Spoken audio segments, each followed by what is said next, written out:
I'm Richard Banks. Join me on a journey to a junction where time and place and eternity somehow meet. To a small, fierce, rugged land at the meridian of Europe. The Swiss regions of Basel and Lucerne link to one another and to the world like spokes in the wheels of commerce, enterprise, democracy, and freedom.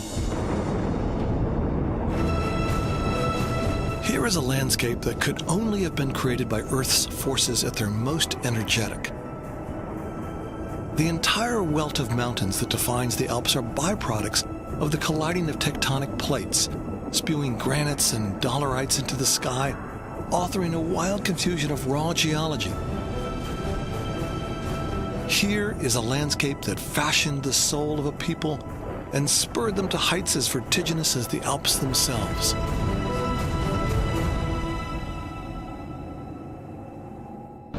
What tectonic shift crunched the landscape of history and created freedom, democracy, and prosperity here? How did this improbably steep land become the crossroads of Europe? Could the answer begin with this modest bridge high in the Alps?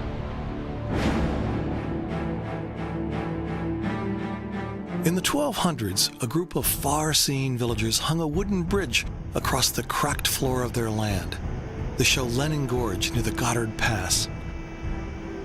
They called it the Devil's Bridge because the feat was so difficult, the devil had to help. In return, he demanded to own the first soul to cross it. The workers drove a goat over, tricking the old fiend, who then in anger unleashed an avalanche of stone.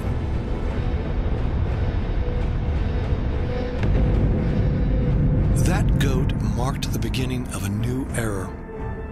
Romans had long trudged across this cardinal pass, but the sonic architecture of the Devil's Bridge truly opened the way for travelers, smugglers, and traders from the Mediterranean to the North Sea. And trade meant taxes. Suddenly, this highland matrix of autonomous, sleepy villages saw the flowers of wealth spring in its stony places.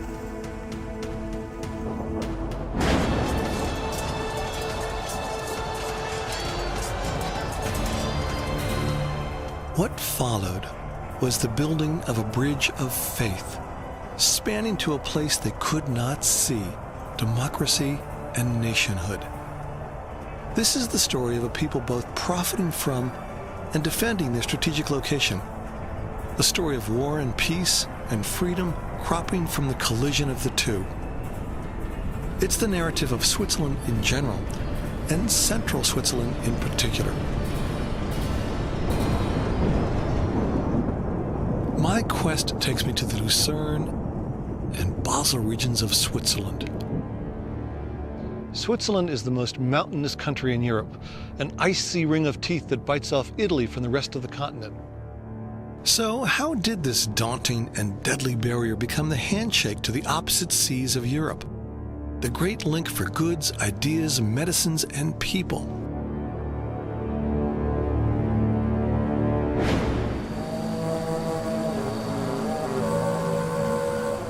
The Devil's Bridge spawned centuries of trade, and in time the bridge gave way to intensely engineered tunnels. Today the Swiss are blasting the longest rail tunnel in the world here, changing once again how quickly goods and people connect. The new Gotthard Tunnel and its super-speed rail is an essay in freedom, making the transit over this age-old route cleaner, faster, and opening the arms of a continent even wider. Those who crossed the Devil's Bridge in the centuries after it was built arrived weary and often frostbitten into central Switzerland. They entered a rich, forested land perplexed by high peaks. Casting shadows behind them, they stepped into the light of a fertile and contented land where nature and man corresponded in accord.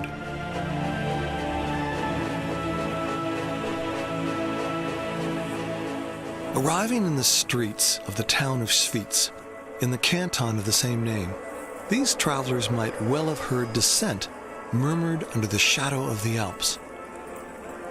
The trade route that brought goods from Italy to the empires of northern Europe caught the eye of dukedoms surrounding this rugged little crossroads.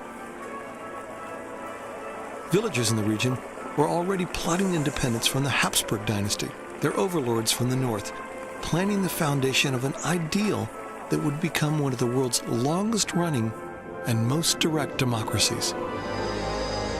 The story goes that on August 1st, 1291, a sort of Three Musketeers pledge took place in Rutli Meadow on the shores of this lake.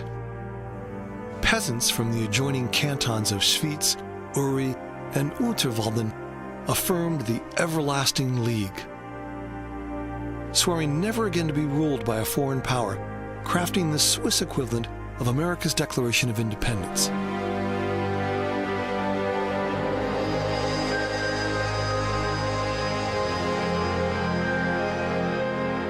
In a small museum here in Schwyz, the founding document is displayed.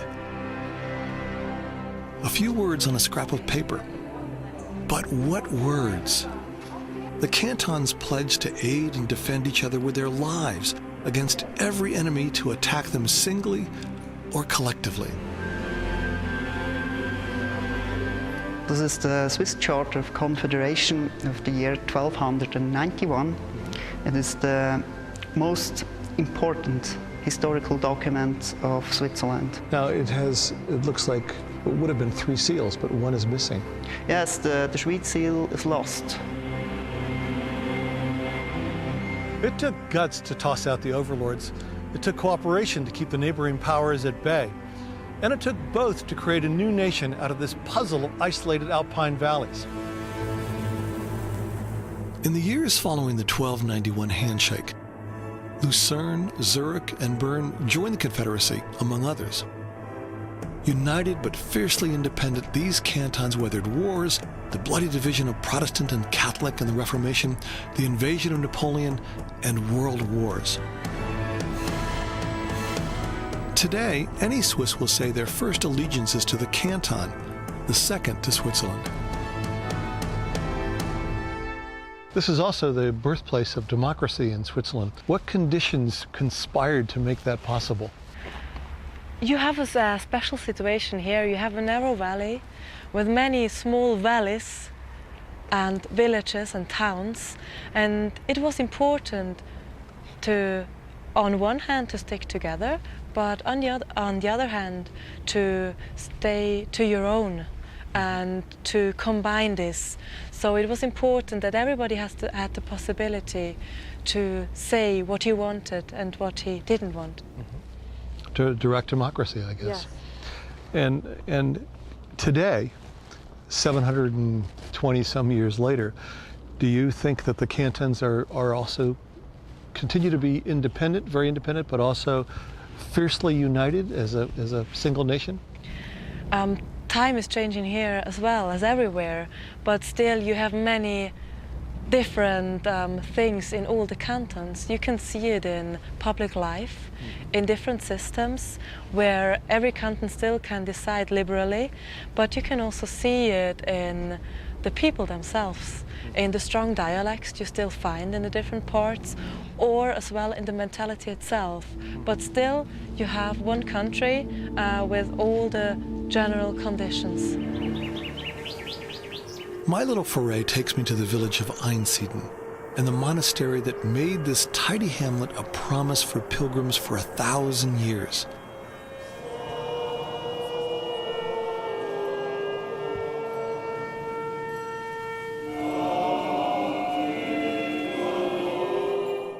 They came to worship at the feet of the celebrated Black Madonna, a miracle-working statue brought here by a Benedictine monk in the 9th century.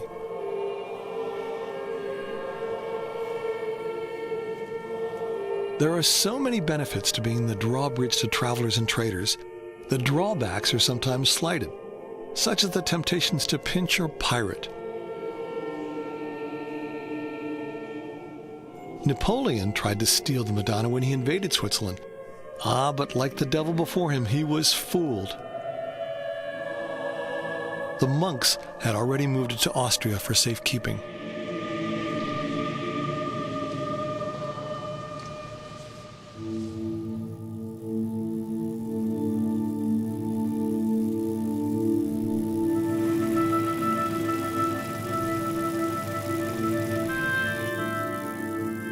Wheeling along through the gentle, sinuous landscape, one encounters sprawling lakeside vistas, cloud-dipped peaks, and little towns whose quaint appearance belie a thorough modernity. Little Zug was content with its cherry trees until after World War II, when the town opted to stimulate the economy by cutting corporate taxes to lure businesses. A handsome town, a hop and skip from Zurich, and now wildly wealthy, Zug attracts corporations by the score. A little ingenuity, and ancient crossroads become modern crossroads. This is a tapestry of wealth, woven from a pastoral past. This is the stitch that is the story of Switzerland.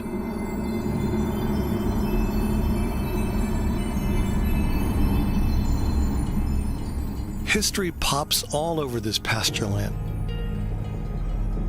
In 1315, the powerful Habsburg counts sent an army of more than 2,000 knights to defeat the upstart cantons. The Swiss peasants, armed with only picks and axes, routed their foes. An unthinkable David versus Goliath rout. It was a battle that forever branded the Swiss as fierce fighters. Battle of Morgarten is regarded as the first big battle against the House of Habsburg. And at the Morgarten is the name of the place where this battle took place. And there, Schwyz people, together with people of Uri and Unterwalden, they fought against this highly armed army of the Habsburgian Duke Leopold, and they won. Geography is destiny, and Switzerland's led itself to isolation. Armies hoping to conquer here had to face harsh conditions, tough topography, and resolute people, acclimatized to the untidy terrain. Long before they were neutral, Swiss soldiers hired themselves out to others to fight.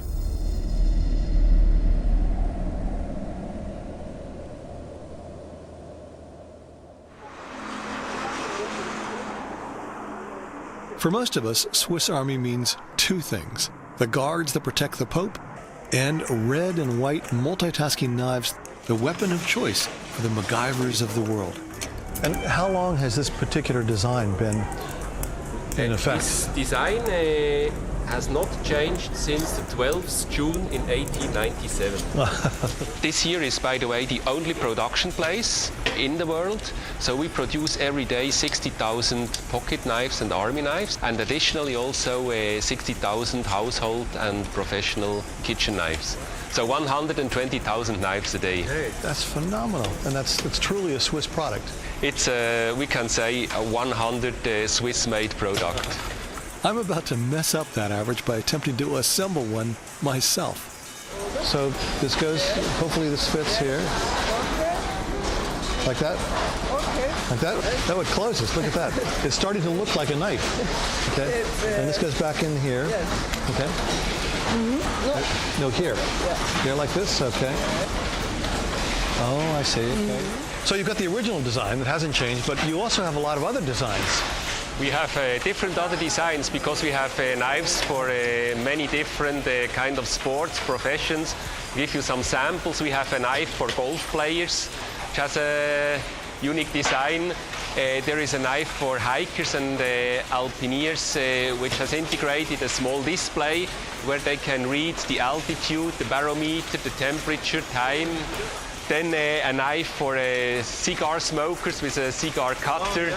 There is a knife for rescue people with a glass broker and a glass saw. So we develop for each many professions or sports different knives.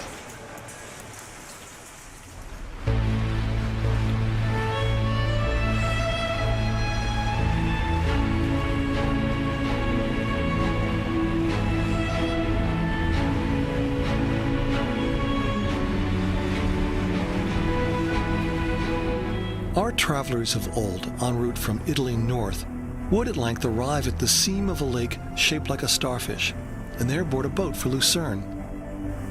They would sail a beveled pane of mirrored glass, reflecting the surrounding Alps. But most likely they were indifferent to the beauty of the passage, fixed instead on lodging, trade, and the transformations ahead. Lucerne evolved into a different kind of crossroads. In the 19th century, romantic notions about the inhabitants of Swiss mountain towns fueled pilgrimages by artists, poets, and eccentrics. They had been inspired by the romantic concept of the noble savage, and believed that dynamic archetype was manifesting itself among the farmers and herders of Switzerland.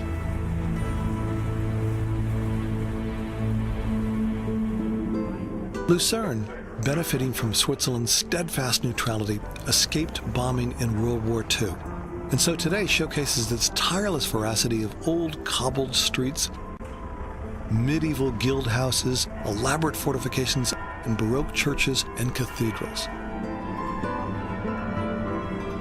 The name Lucerne may come from the Latin word for lamp. The story goes that an angel illuminated the site for the city to the Benedictine monks who built a chapel here. Now the dwelling light shines with an eye of authenticity on the fountains, shops, hotels, and trade stores of the present. Today's visitor still enjoys the Belle Epoque charm of Lucerne in steamer boats and grand old hotels. But this crossroads city brings contemporary culinary flair from points around the globe. At the restaurant Jasper, at the famed Hotel Palace Lucerne, the chef reinvents Swiss traditions.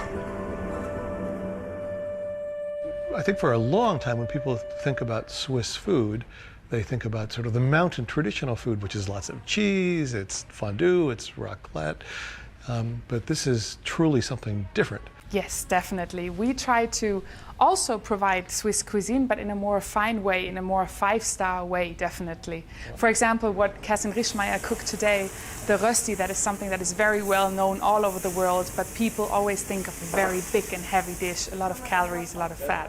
And she presented us the dish today in a very fine way, in a very five-star way that is not heavy and that is very surprising from the design. Jasper is even going one step further. We combine Swiss local products with herbs and spices from all over the world. Kerstin Rischmeier, our chef, really likes to surprise the guest. So here in Lucerne, definitely the world comes together taste-wise. Travelers now and then have trekked to Lucerne for trade and commerce, repose, and sightseeing. The Kapelbrook, or Chapel Bridge, named after nearby St. Peter's Chapel, was built around 1300. It claimed the title oldest covered wooden bridge in Europe until a fire in 1993. Reconstructed, the bridge displays the history of the city in colorful roof panels. Now the flower-festooned footbridge with its gabled roof is a camera phone favorite. Along with the Wasserturm, the octagonal stone water tower, which in its time was a defense post, an archive, the city treasury, a prison, and a torture chamber. This is a bridge worth double-crossing.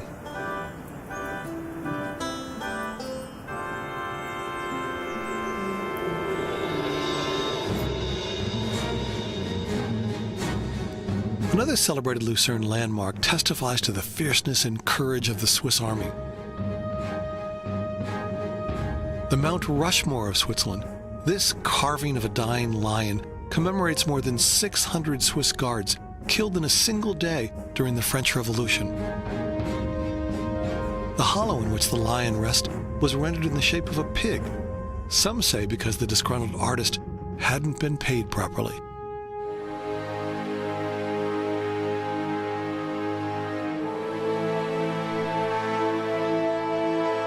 The composer Wagner exclaimed of Lucerne, "I do not know of a more beautiful spot in this world. Nobody will get me out of here again."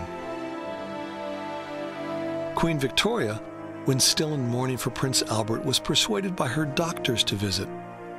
She traveled incognito, pretending to be the Countess of Kent, settled into a small hotel in Lucerne and admired the vistas.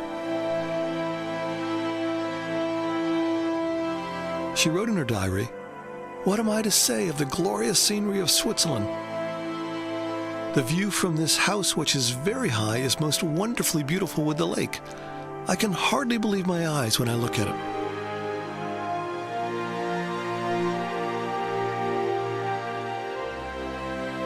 The Swiss, ever a step ahead, always cleverly profiting from their crossroad position, recognized the potential for tourism and swung the doors open wide.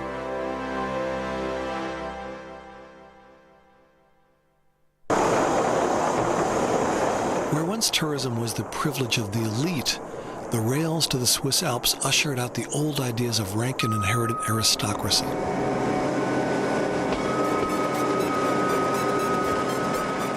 Social pretensions were subsumed in the new democratic tourism.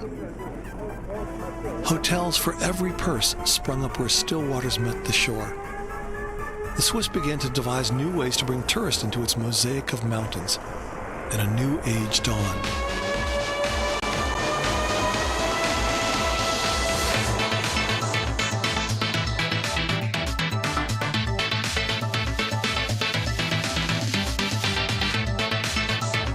Lucern's Transportation Museum tells the tales of the first trains whose tracks across the landscape marked new access to the Swiss mountains, access that brought visitors face to face with impossibly high peaks. With the introduction of trains, for the first time in history, travelers could move faster than a galloping horse. New features appeared on the land, such as great spans, viaducts, bridges, tunnels, and switchbacks. Early passengers of these first trains were overcome with vertigo.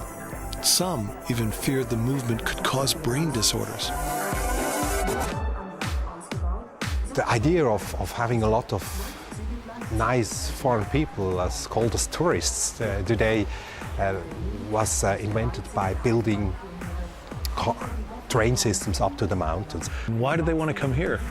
Really nice landscape, the mountains, cows, not built up like in modern cities actually, so have freedom, fresh air, and nice ways of travel. We really invented the small train systems up to the mountains as well. It's quite an easy way to go up to a mountain. You have not to walk up, you have an opportunity to sit in a comfortable seat in a train, and the steam engine is give you the energy to go up easily and have a nice lunch up there.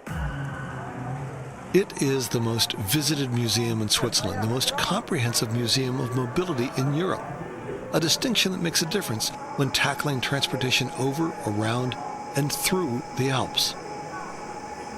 The whole place rumbles and strums with cars, planes, bikes, and trains from the steamy past. Throughout the centuries, imagination that flies with innovation creates new worlds. And nowhere is that more manifest than at the global hub, the Zurich Airport. If travelers of old traversed the icy Gotthard Pass to enter Switzerland, the contemporary visitor arrives at the dazzling Zurich Airport. And again, the crossroads here is so far ahead of its time as to be from the future. Thomas Friedman wrote in the New York Times that flying from the Zurich Airport to LaGuardia is like flying from the Jetsons to the Flintstones.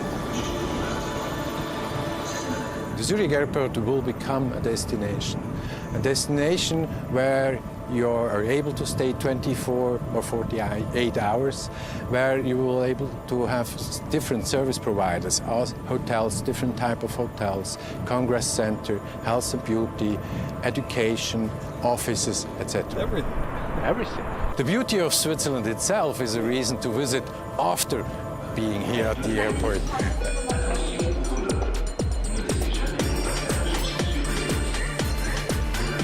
The airport is no longer a place to bide time or a port for planes to land, but an aerotropolis, airport as city. Every human need and desire is found here, from sustenance to comfort to glittering distraction. The main runway is adjacent to a green reserve with a bike trail. And the solar-powered terminal is so clean, it could double as an atom smasher. Riding from the gate to the baggage hall, the tram is filled with the sounds of cowbells, moos, and yodels.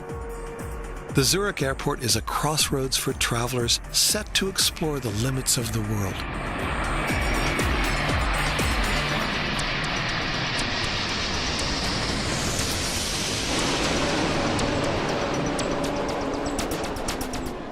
Innovation, engineering, dreams. Inventing the future has long been a Swiss specialty. The first cog train in the 19th century lured tourists to new heights. In Lucerne, one sight always draws the eyes upwards, beyond even the toothpick steeples: the snowy tonsure of Pilatus. Queen Victoria made the climb up on a mule, while I ratchet up on the cogwheel train. So Colette, where are we? We are really in the heart of Switzerland, the crossroad of Switzerland. If we look behind us, over there you see that road. Yep. That's the road which is going to the Gotthard Pass, which is about 60 kilometers from here. You see that in the end as well.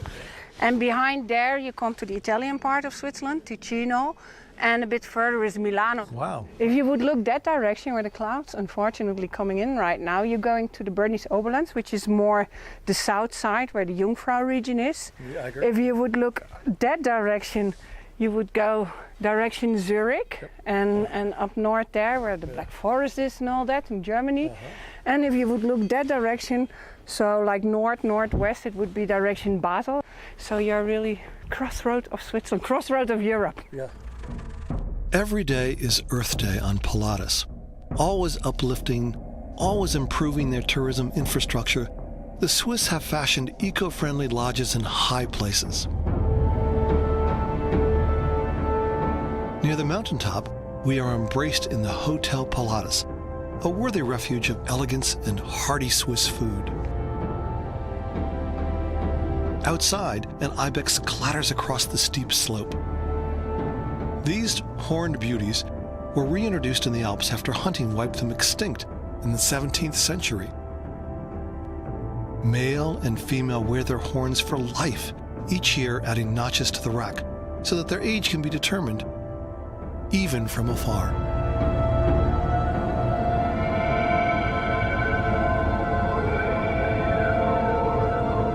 A sharp wind moans. The guides, with a wink, say the sound is the ghost of Pontius Pilate, wandering the slopes, searching for a route to heaven. But the sensations of sound and wind do not dominate here. Instead, it is sight. Some 73 alpine summits and 6 lakes can be viewed from this vantage. Looking across a sea of clouds, I am seized by the sight of this parade of peaks in the Bernese Oberland. The Eiger to the left, then the Monk in the middle, and the Jungfrau on the right. At sunrise, the peaks emerge like phantoms, then glow with the first kiss of the sun.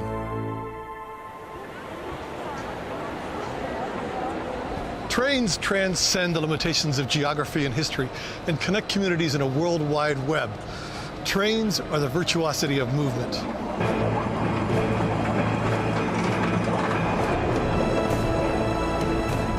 These train tracks are the slope down which the sky flows into Basel, the crossroads of the stars. A center for learning and printing in the Renaissance, the town is now a multicultural cusp of groundbreaking pharmaceutical companies, finance, and international trade fairs and exhibitions. Where there's trade, there's water. The goods the ancient travelers hauled up over the lofty Gotthard Pass were destined for the waters here in Basel. The Rhine defines this crossroads town. The port at Basel offers landlocked Switzerland access to the North Sea at Rotterdam. The raw goods of Europe's baskets spill to the cornucopia points from this hub where 3 countries meet: Switzerland, Germany, and France.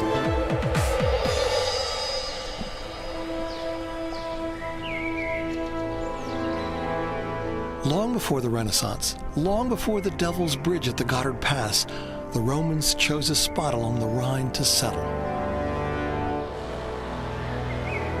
This city, conveniently located halfway between Rome and London, Gaul and Vienna, was founded in the 1st century BC by the Romans here along the Rhine.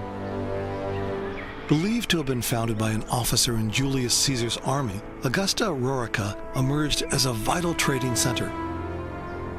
At its height, the city was home to 20,000 people. So long before Jesus Christ, the Romans came here and decided to settle. Why did they choose this spot? Because this here is a natural crossroad. Especially you have the main axis coming from the south over there, over the Alps, here towards north, over the Rhine. This was a really good place where you could cross the Rhine, and the Romans knew where to settle their towns, where it was ideal. And the other section was coming from Gaul, from the west, and going over to the direction of the Danube and to the eastern countries. So this was a true crossroads in all points of the compass. Yes. So what kind of goods did they trade back and forth? Well, since the Rhine was an easy way for transport, they would, for example, bring here oysters from the North Sea, but they would also bring from very south, far away African countries. They would have dates. They would import wine in this amphora, these double handles containers. And what else? For example, garum, which was a fish sauce, which the Romans used in their cuisine to spice everything. The people here adopted very quickly the Roman cuisine. Remnants of the city's shops, taverns, temples, and public baths have been excavated. And the museum showcases the silver treasures discovered here. A stunning highlight of the small museum, this silver collection dates from the 2nd or 3rd century AD.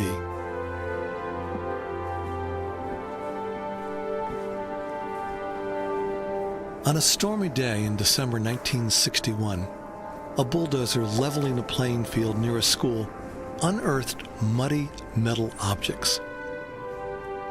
Some townspeople carried the objects off, others threw them in a rubbish pit. It wasn't until 2 months later that archaeologists visited the site and understood the enormity of the discovery. Some 30 years later, an anonymous bequest donated 18 more pieces of silver. Some of the treasure has never been recovered. The exquisitely decorated objects are believed to have belonged to high-ranking officials, perhaps gifts from the emperor.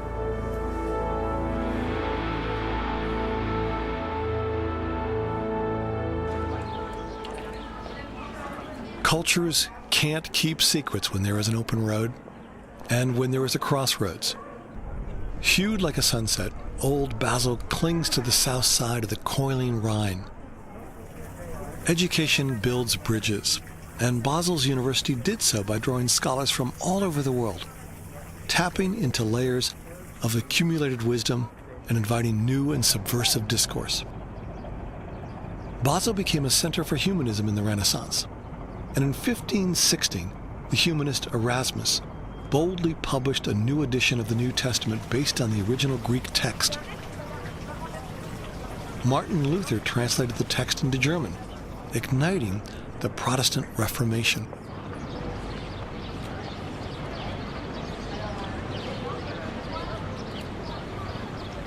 This is the last link in the chain, was connecting the Mediterranean to the North Sea.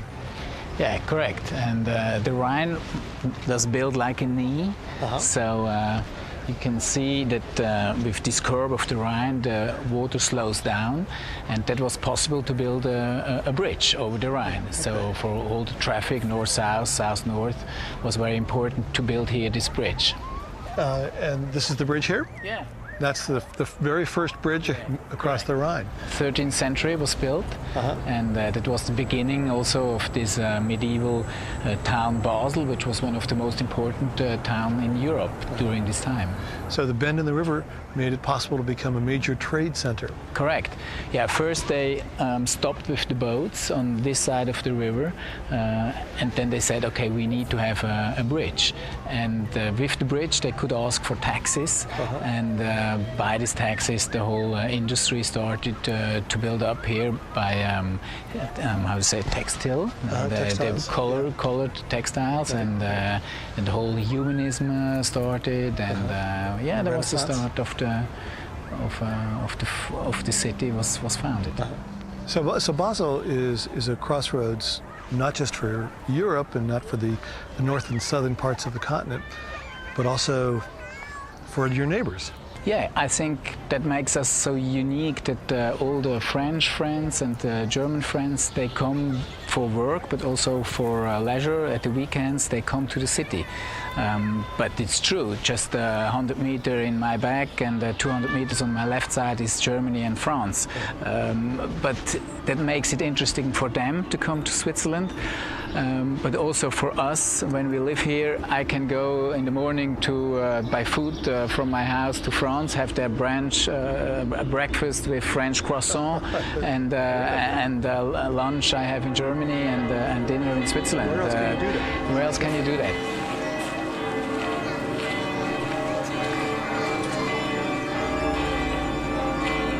Basel's Grand Cathedral, the Münster, began as a Catholic church and then became a Reformed Protestant church. While the Reformation tore apart the rest of Europe, the Swiss managed to avoid wholesale bloodshed. One reason may be that the Confederation of Cantons was already cooperating as a diverse group with different customs and 4 different languages. The advantages of bonding together despite differences created Swiss independence. Now they could profit from the ideas that trade and interaction brought to their doorstep. It was the crossroads milieu that nurtured identity and led to the evolution of thought and the breaking down of walls within minds.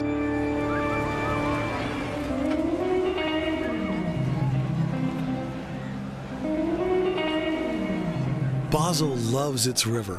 On any sunny day, people take to the river for a swim or a kayak, or simply soak in the rays on the riverside promenade. At lunchtime or after work, people flock to bathhouses or exchange their bikes for water skis. Flying down the Rhine, past the Münster and the old bridges, is an adventure that only accelerates Basel's charm.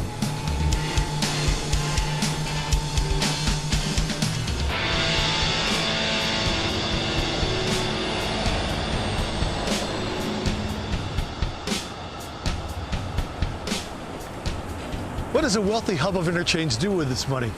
Art. Basel is a prisoner of art. It detains the eye everywhere, on the buildings, in the squares, in gallery after gallery.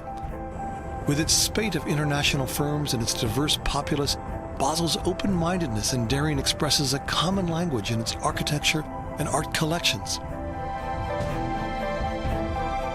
Art Basel, the highest profile art fair in the world, takes place here. Tens of thousands of dealers, curators, and wealthy collectors come in search of treasures to light up their walls. Give me a museum and I'll fill it, said Pablo Picasso. In 1967, the voters of Basel decided to spend 6 million Swiss francs to buy 2 Picassos. The artist was so overwhelmed, he donated 4 more. Works by Picasso animate the white walls of the Fondation Bayeux.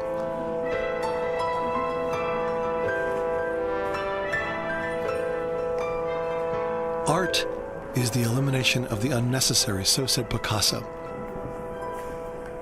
And this airy, bleached dream of a building, concocted by Renzo Piano, would suit such sensibilities.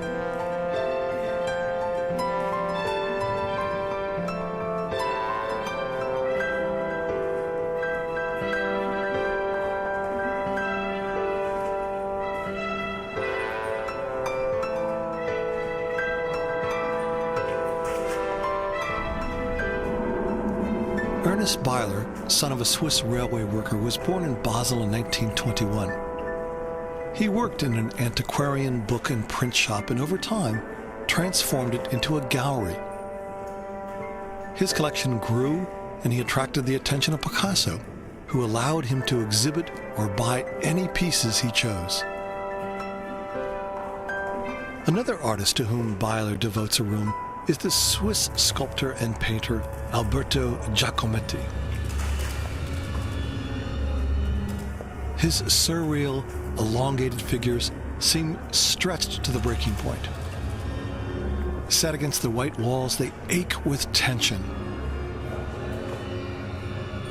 Giacometti once described his forms as not human forms, but rather the shadows that people cast.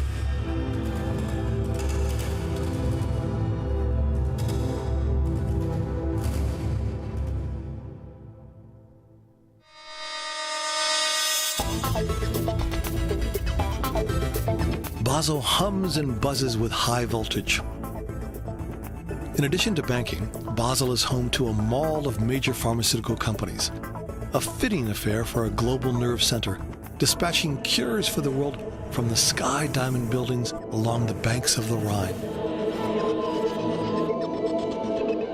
Basel is a trip with a psychotropic past. In 1943, Albert Hoffman, a pharmaceutical worker, was experimenting with molds, and while biking home, experienced an extremely stimulated imagination. Dr. Hoffman had stumbled upon LSD.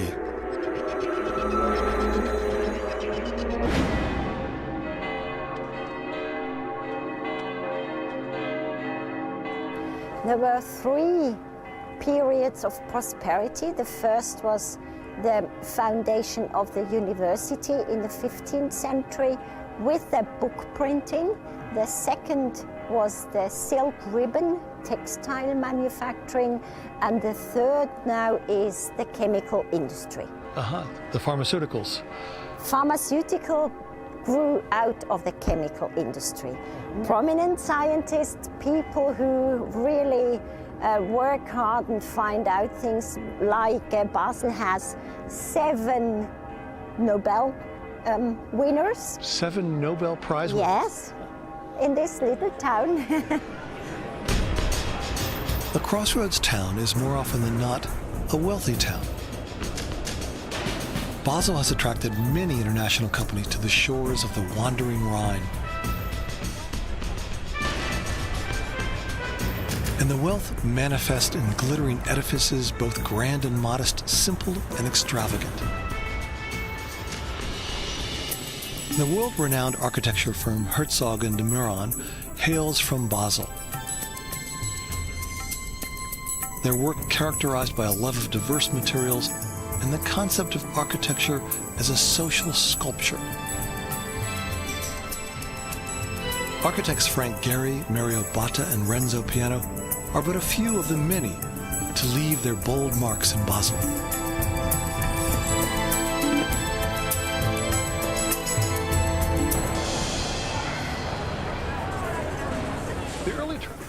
Little vegetable markets and cheese stalls bejewel these vibrant streets. The Swiss have the highest consumption of organic foods of any country in Europe. But still, they love their beer, schnitzel, and cheese. Hello, hello, hello. That's our special house cheese. It's a mild one, not too strong, not too mild. It's very mild. So you like stronger? I do like stronger. I do like stronger. So this here is a little bit stronger, but not too strong. That has some bite to it. That's good. If food is a window to the soul, then Basel's gastronomy reveals a distinctly Swiss soul. It melts the best of its neighbors into one big fondue.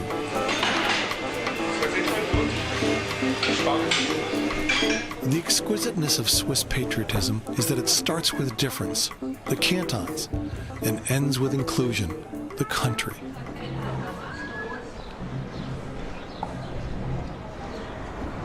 The melting pot of ideas in this crossroads city forged an artist who pushed the boundaries of form and function.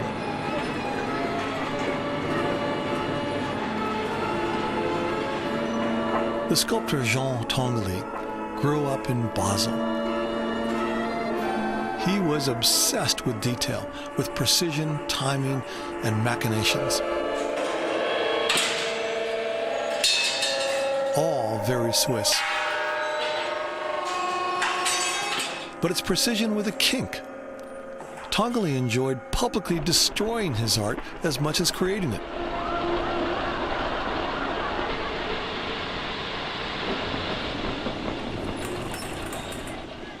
Playing is art, he wrote, so I am playing.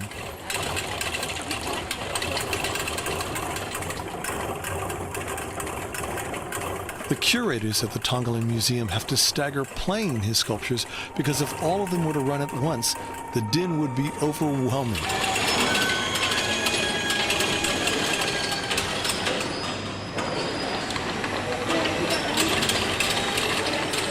It's the Yellowstone of art galleries, with little eruptions happening all the time in different parts of the museum.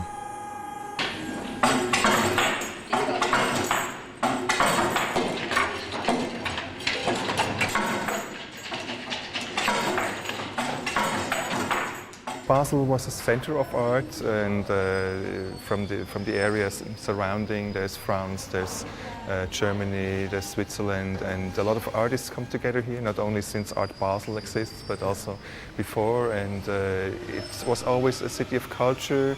The beautiful museums, the oldest public museum is in Basel.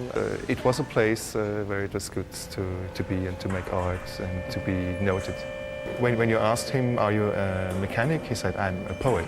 And the mechanic is only what I use to make this poetry. Yeah. And so this is poetry in motion? This is poetry in motion, yeah.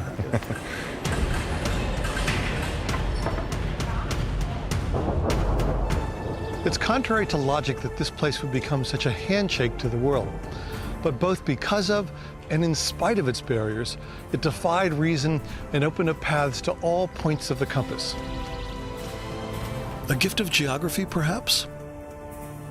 For one thing, fertile mountain valleys create economies in which small farms thrive.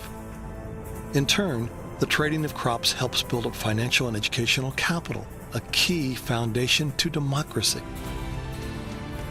And as opposed to coastal flatlands that can be easily occupied by armies, the Swiss terrain created opportunity for freedom. But beyond the land, it took determination, a solemn vow of loyalty, and a fierce dedication to freedom for this sublime slice of Europe to be born Switzerland.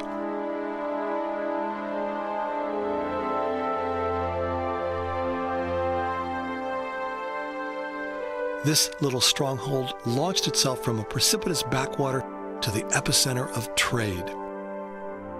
And to sustain their hard-earned independence, the people became masterful architects of neutrality.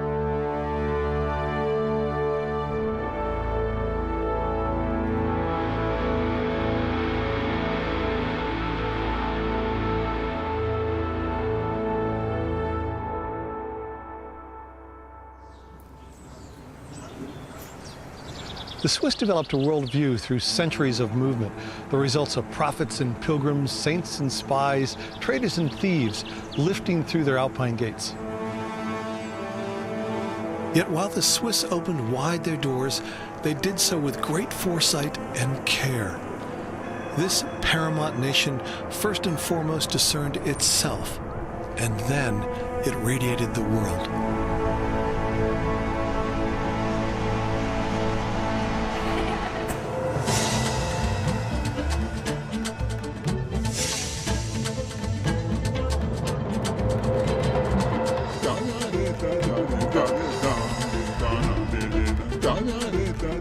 Got it.